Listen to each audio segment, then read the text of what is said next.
Avec nous, à Panem 360, Barbara Hannigan, qui est chanteuse, soprano, émérite, chef d'orchestre, visionnaire, qui a modifié à elle seule le cours de la présentation d'un programme classique. So I'm very pleased to have you with us, Barbara Hannigan. Thank you to accept this invitation. You're going to perform at the end of this month, so the 21st and the 22nd of February, at the Maison Symphonique with l'Orchestre Symphonique de Montréal. So it's going to be a great experience for us because you're a sort of visionary of the presentation of classical contents, even modern or romantic in that case. So my first question would be about the change of the presentation you've accomplished through your career. You performed for a long time now, but you became maestra after a while. You were first soprano singer. So how did you first did the switch about conducting, and after we'll talk about presenting? Yeah, okay. Well, thank you so much for having me on the show. And It's a pleasure. Yeah, indeed. I'm now 52 years old. I started my career as a soprano. In fact, my professional debut was back in 1990 in Toronto with a series called New Music Concerts, and I was only 19 years old. And from then on, I was starting to make my living as a singer, as a solo singer. And it wasn't until I have to say it went very well. It still goes very well. And I've worked with some wonderful conductors and orchestras like London and Berlin, and the major opera companies and Covent Garden and so on and so forth. But I have to say, as I was in my 30s, there were several colleagues of mine. Some were conductors, some were other musicians, and some were kind of orchestral managers who started to say to me, "Hey, Barbara, have you ever thought about conducting? Have you ever tried conducting? Is this something that would interest you?" And if one person says that to you, okay, whatever, they might be crazy. But then when several people started to say it to me, especially conductors that I respected and other mentors that I respected, I thought, maybe there is something to this. And I really started to consider it and think about what that might mean if I started conducting. And so it was I think it was in 2011, that I made my debut at the Châtelet in Paris. So it wasn't like a small little hidden debut. It was really a big event. And I was conducting Le Renard by Stravinsky, which is for chamber orchestra with 4 male soloists. And I also, at the same concert, sang and conducted Le Grand Macabre, The Mysteries of the Macabre by Ligeti. And it was one of those events that, as I walked on stage, I thought this feeling that I have, this gut feeling that I have about this event, it was a very powerful feeling. And I wasn't surprised that moment was life-changing, because I really could feel, as I was heading into it, that I was on a path of no return. You know what I mean? And indeed, it literally, in the following days and weeks, I started to be asked by different orchestras and presenting organizations if I would come and conduct and create special programs. So that's how it began. Of course, like I still had a schedule as a full-time singer and a lot of wonderful things to do. I still hadn't even sung my first Mélisande and my first Loulou, and those were coming up.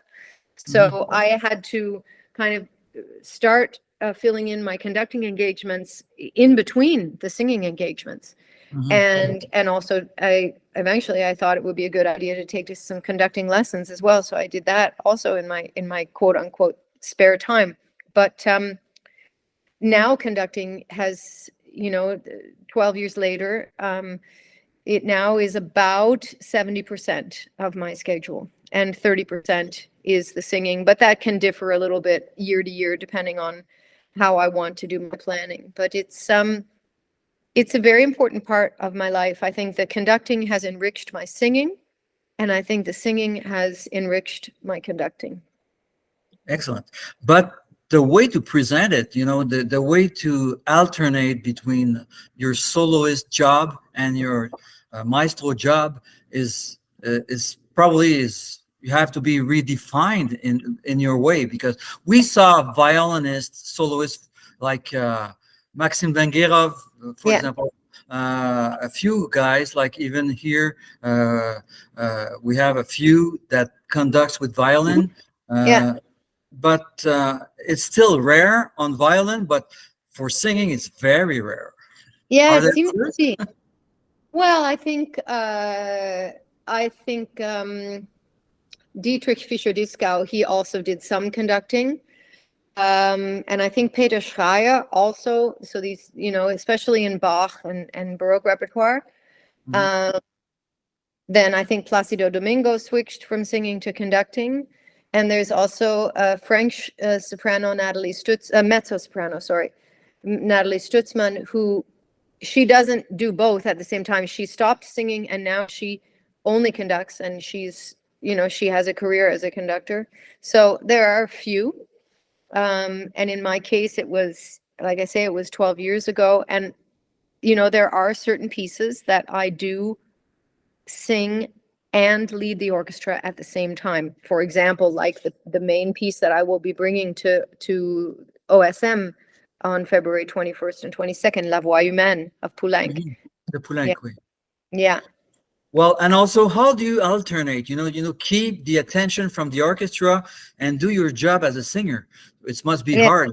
It's not even when you play, for example, you're part of the orchestra. But if you sing, there's a sort of a different rapport, Yeah, it's true. There's a kind of, in a way, I almost have to split your brain.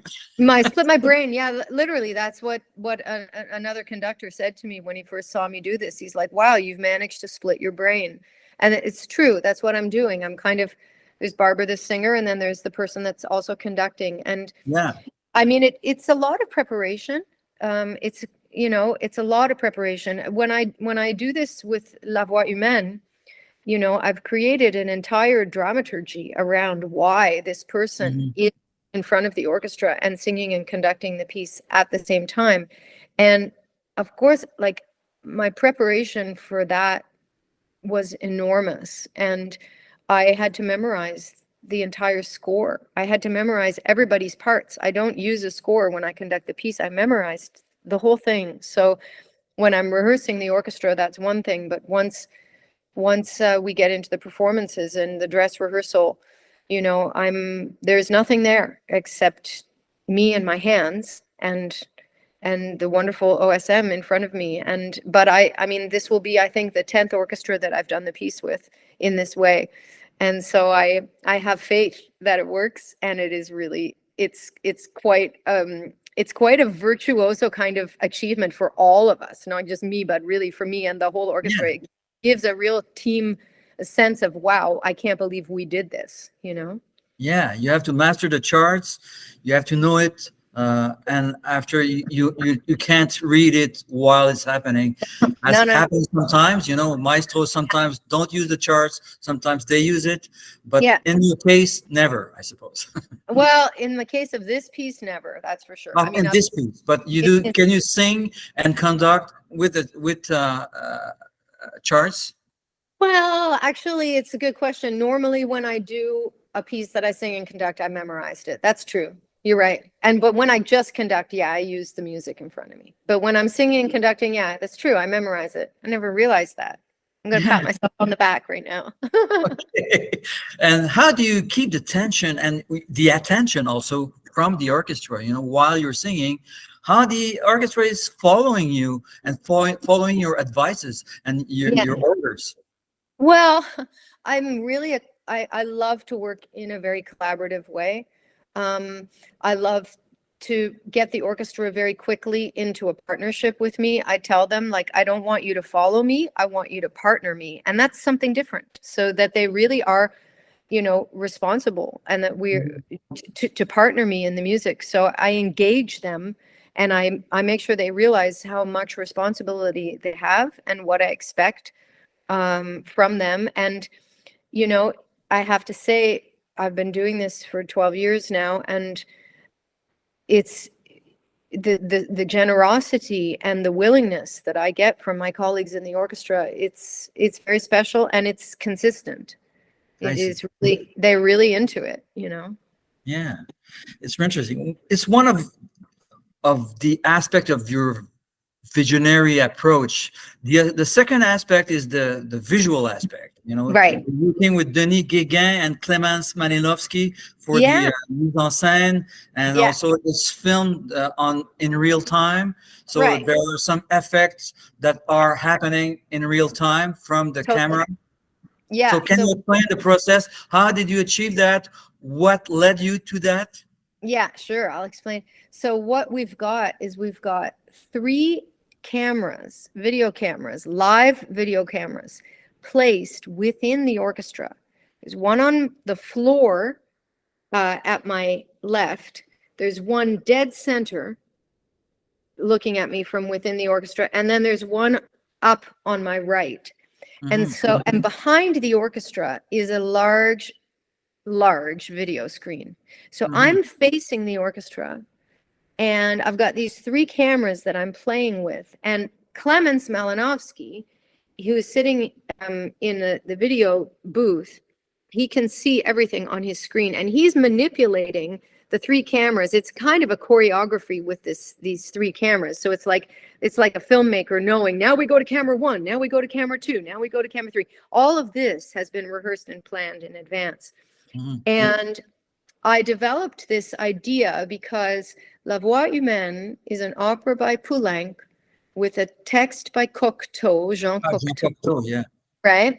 In which a woman seems to be having her final conversation with her lover. So they've broken up and they're talking on the telephone or on some kind of medium. In this case, I use a screen, so it's more like Zoom or like what we're doing now, you know, being on a screen. But it's that she's having this final conversation with her lover, and it's very painful, and she is heartbroken. And so I'm communicating with the lover, but I'm also, I have to say, once one really digs into the text that Cocteau has given us, one can doubt whether this conversation is real or whether it is a fantasy. Because she's constantly talking about how important it is for her to imagine things, and that the imagination is more important than the reality. She also talks about lying a lot. She's constantly lying in this piece. She says to him, yeah, where am I? Oh, I'm sitting at home. I'm just sitting at home. I'm all alone here. And then later on, she says, well, actually, I wasn't sitting at home. I was out. I'd gone out in a coat, and I was standing outside your window, and I was waiting to see you come home. You know, like she's just constantly lying, and then eventually admitting that she's making things up. So one realizes that this woman has a very incredible, extraordinary fantasy world. And so at a certain point, as I've been working on the piece over quite a few years, I thought, was there actually even a relationship? Is she actually talking to someone real? Maybe or is she real? Yeah, maybe it's all in her head. Maybe this is one of those conversations that you know, a person has as a kind of what if conversation. Yeah, an imaginary partner. Exactly, a fantasy. I mean, maybe she thinks that she had a relationship with Brad Pitt or something, and it's all about, you know, and it's all of this kind of incredible fantasy about her relationship and breakup with Brad Pitt, you know. So it's a lot of fun to play the role, and it's the rehearsals. I wish the audience could see the rehearsals that we have, because it's so fun to put this thing together in 3 days with an orchestra and to feel everybody I Like see. all the orchestra are like sitting on the edge of their seats because they know it's almost like it's like Olympic what we have to do as far as getting this whole thing together by the time of the performance, and it's so exciting to do. Yeah, I see. And also, well, some old school people would say that music of this epoch, like Francis Poulenc or even Richard Strauss, for example, Yeah. that you will perform first, Metamorphosen. Yeah. So they could say that this music is sufficient. It doesn't need any extra visuals. Well, But we see now a lot of, not a lot, but more and more excellent performers that bring this, and you're one well, of them. yeah, well, I would say with the Strauss, I would agree with people that would say that. The Strauss, the Richard Strauss Metamorphosen, which is for the string players of the orchestra, I do it pure music. So I'm just on the podium conducting the players through that piece. I love Mhm. it so much. I don't want to add anything to it. In the past, I had the idea to add video to it, but I took it away because There it's won't be a video for the Strauss. no, it's just pure music. It's one of the most No screen, beautiful. nothing, just No, only music. it's Okay. just gorgeous. And it's so emotional, this piece. And really it's a chance to show off the orchestra, the string players of the orchestra, because they play in a really soloistic way in this particular piece. And Mhm. then with the Poulenc, of course, it's an opera. So from the very first world premiere of the piece, there were visuals. So the audience would expect that because I'm basically following a modern version of the stage directions of the piece. So I think I'm being very true to what the composers wanted, and at the same time, bringing something quite spectacular, because the composer never would have imagined that the same person that sings the role of Elle would also happen to be conducting it at the same time. That's the extra added element. Mhm. Have you performed those pieces with other orchestras Yeah, recently? yeah. Yeah. So this will be the North American premiere of Hmm. this particular production, but I've performed it with London Symphony Orchestra, with Rome, with Munich, Paris. I've done it in Copenhagen, Okay, in so Sweden. you've performed it very many Yeah, times. So yeah. so it's This is it's the quite North American. ready to be performed in North America right now. Yeah, this will be the North American premiere of this production. So I wanted to bring it to Canada first, so Montreal gets the Were premiere. were European orchestra more open to that kind of program, or it's not relevant to add Uh, to that? I mean, I think every orchestra is pretty open to it. As I say, this is the North American premiere, but everywhere I've gone, they've all been very excited to do the piece in this way. And later this year, I'll take it to Iceland, and next season I'm bringing it to the famous La Scala in Milan. So, and they asked for it. They asked me to bring it, so I'm Oh pretty yeah, excited. that's cool. Pretty Of cool. Yeah.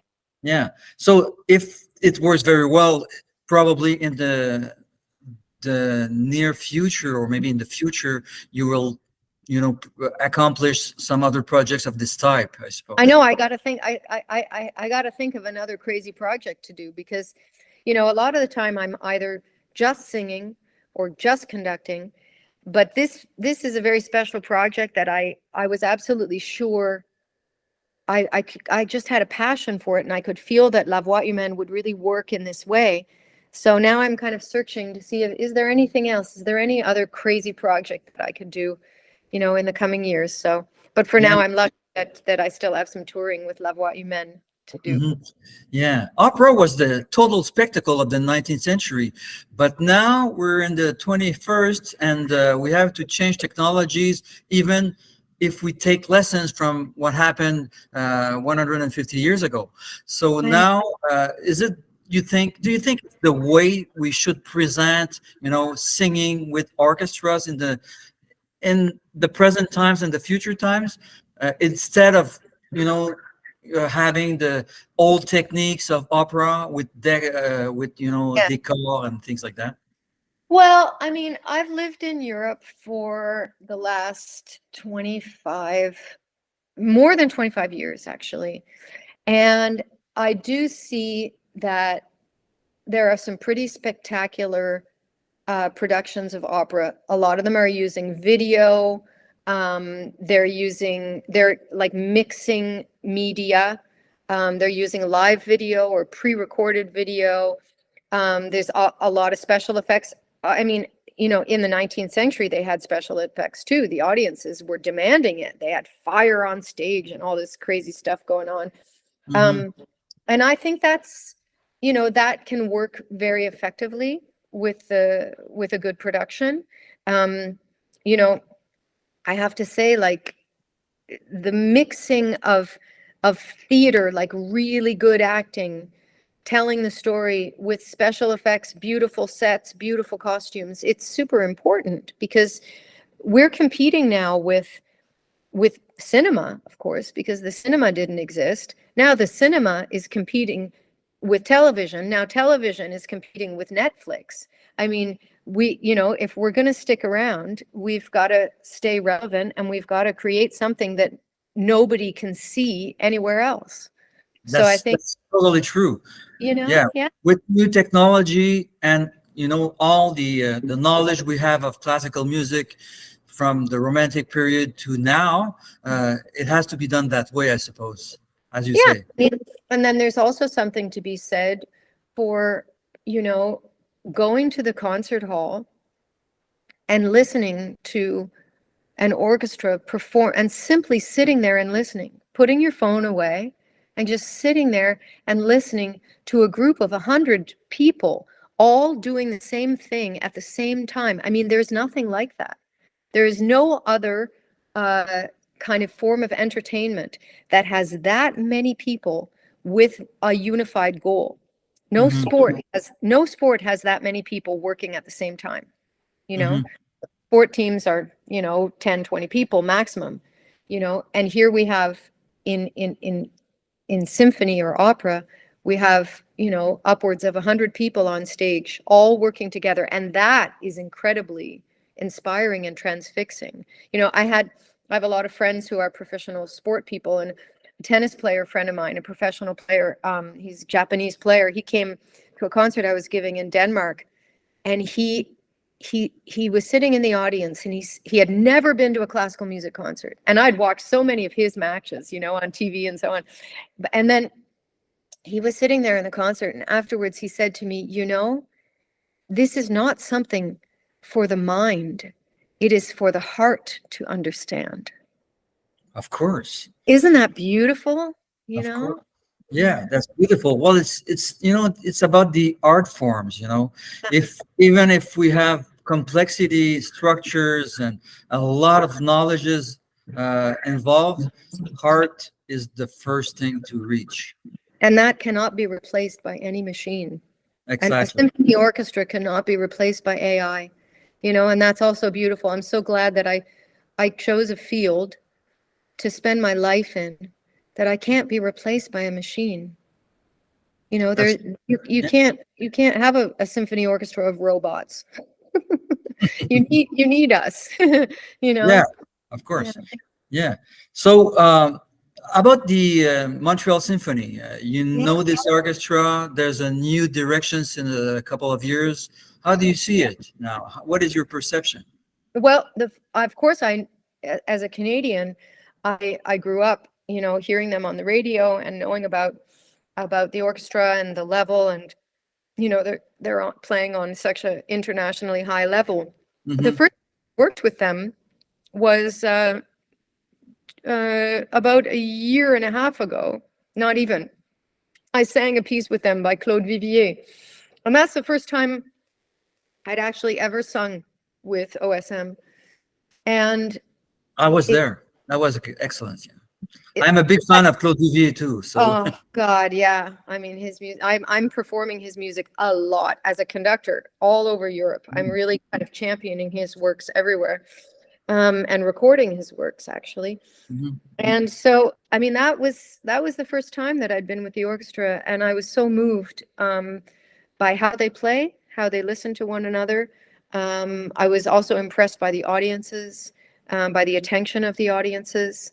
So I think it's something very, very special, and I'm really happy to be coming again so soon, and to bring this piece that is so important to me, to Place des Arts. Excellent. So what would be your next projects after this cycle? You mean, well, after Montreal, I will come back to Europe, and I will go, I think, almost immediately to Sweden, where I am the principal guest conductor of the National Orchestra of Sweden in Gothenburg. And then after that, I'll be back in Paris with Radio France. And then I go to Italy, where I'll be doing an opera production in Italy. So it's always pretty busy for me, and but with projects with conductors and orchestras and directors that I love, or I'm conducting the orchestra. So I'm really, as I said earlier, I'm very thankful to have the career that I have. Yeah, well, it's a very interesting career because you're breaking grounds right now. So, maybe you didn't think about it this way when you were younger, but this happened. So, Yeah. and does it take more energy to conduct, or you have to, pursue two techniques, as a conductor and also as a singer? So it's a double work all the time. Yeah, I mean, it certainly takes a lot of energy. And it's a lot of work. I mean, conducting is very hard work. So is singing, but conducting, you're responsible for a large group of people, and you really can't down. So I do spend a lot of time studying, and the good thing is I love working hard, and I always have since I was a kid. I was one of those kids that, like, I was waiting for summer vacation to be over because I love going to school.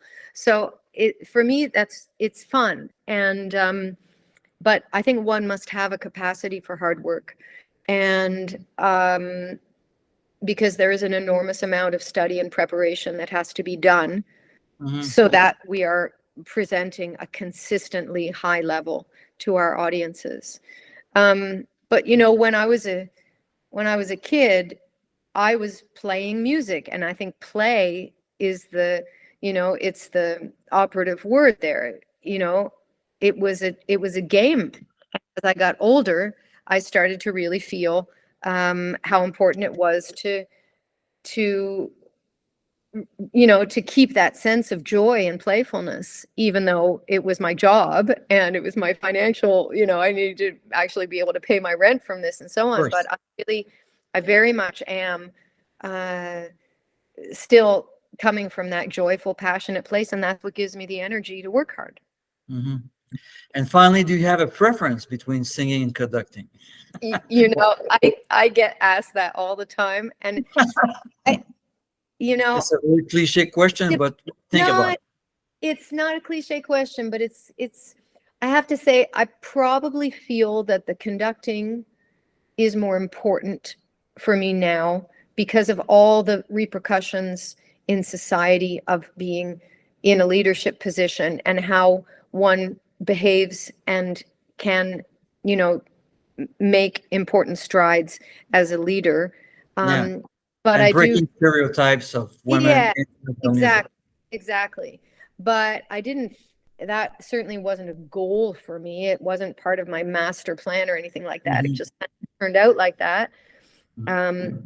But also as a singer, I mean, I think a lot of the productions I did were very special, and the people that I'm working with as a singer, it's pretty special stuff. So when I'm singing, I love singing.